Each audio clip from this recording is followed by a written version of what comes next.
This is a comprehensive tutorial demonstrating how to make dreadlocks in the comfort of your own home and with a friend or two. We utilise the Dread Empire Starter Kit, which has all the necessary products needed to create healthy organic dreadlocks and plenty of products left over for maintenance. It's available for purchase at www.dreadlocks.com.au. There's 6 steps to making dreadlocks, and the first is to shampoo your hair with the Dreadlock residue-free shampoo.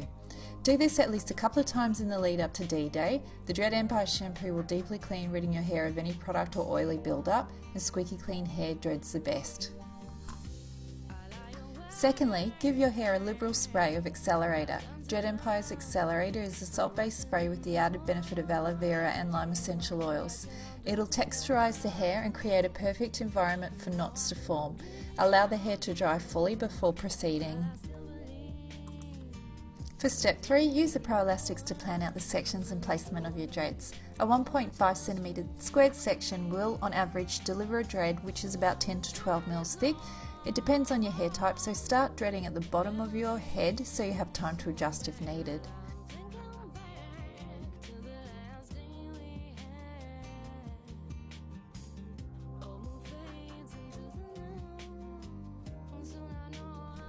So it's time to crack open the dread dust. Sprinkle some onto a hard surface and then press your fingertips into it.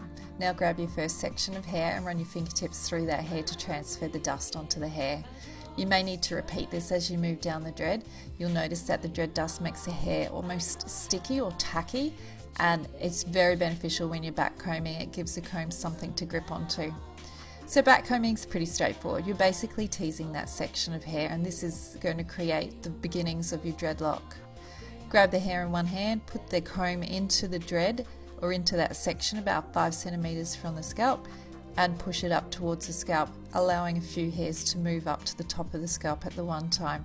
Pack them in nice and firmly and slowly move your way down the dreadlock. After you've back combed, it's then time to grab your crochet hook. So we're using a dreading crochet hook that comes with the kit. It's 0.6mm big, and that's the perfect size for making dreads. There's a couple of different ways you can use a crochet hook. This video here demonstrates the first phase to using it, and there's no right or wrong technique, so don't get too concerned about how you're holding the hook. But I'm rigorously pushing the hook in and out of the hair, and I'm grabbing that big puffy wad of back combed hair and I'm making it more condensed so that it looks more like a dreadlock. The first step, that rigorous pushing in and out, will still be quite messy, but then I'm going to go back over that same section, and rather than pointing the needle downwards, this time I'm moving the needle across, grabbing a few hairs, pulling them in, and then tilting the hook upwards to release the hair so that they're sitting within the dreadlock rather than pulling them out the other end or the other side of the dread. If you do pull them out the other side of the dread, that's not a problem because you will be working the entire circumference of the dreadlock, but the idea is that we're bringing that dreadlock into a more condensed shape at this point. So you may choose to back comb the entire length of the section before you crochet, or what you can do is back comb for a few inches, crochet, and then alternate between back combing and crocheting. Even if you do back comb the entire section, you'll probably find that you need to grab that comb part way down to help tease it up a little bit before you use the crochet hook to work that section. So as you're crocheting your way down the dreadlock, just remember to gently and slowly roll the dread so that you're crocheting all sides of it and you're getting a nice uniform shape to the dreadlock. You can also see some palm rolling happening in the background here. Palm rolling is a really good habit to get into. It's a great way to bind and tighten your dreads, and is a really good way to keep your dreads nice and round. So now it's time to finish off the dread with a palm roll using either the wax or gel. You get to choose between the wax and gel when you purchase the starter kit. They're both excellent products to neaten up dreads that have become fluffy with lots of loose hair. They'll also help bind and tighten the dreads and help with the maturing process. The wax has excellent binding abilities. Use only the smallest amount, less than say the size of an M&M, and you need to start by warming it up in between your palms. Then palm roll it into each dread until the wax is no longer visible.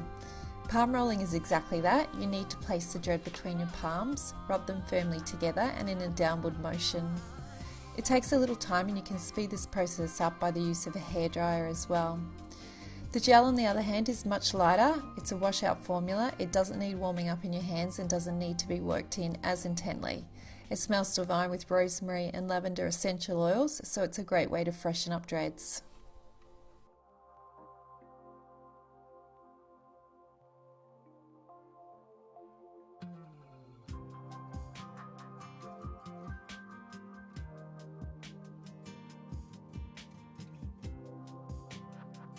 Step 6 is our final step, and so this one just involves putting on a pro elastic around the base of each dreadlock, and if you wish you can put one down the bottom as well. It's a good idea to keep these pro elastics in place for the first couple of weeks as your new dread is starting to form and take shape, and we recommend you keep it on at least till your first shampoo. And finally, let's cover off on some maintenance. So palm rolling is a really good habit to get into. You can't palm roll too much. It's a great way to shape your dreadlocks, make them nice and round, and help with the maturing process. We recommend waiting a week or so if you can before your first shampoo. This will just give your dreads a chance to start knotting and locking up.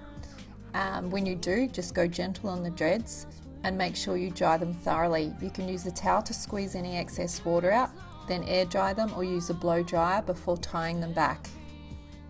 After your first few shampoos, your dreads will become quite fuzzy, and that's completely normal. It'll feel like you're taking a couple of steps back, but now's a great time to perform some maintenance with the dreading crochet hook. Wait till your dreads are dry, push the hook in, grab some loose hair and pull them back into the dread. And finally, Dread Dust Accelerator and Tightening Gel are products that can be used as often as desired and apply them through palm rolling. If you're using wax, do this fairly infrequently, no more than every fortnight or even less than that, and use only a small amount. Thanks so much for watching. If you have any questions, don't hesitate to drop us a line at contact@dreadlocks.com.au.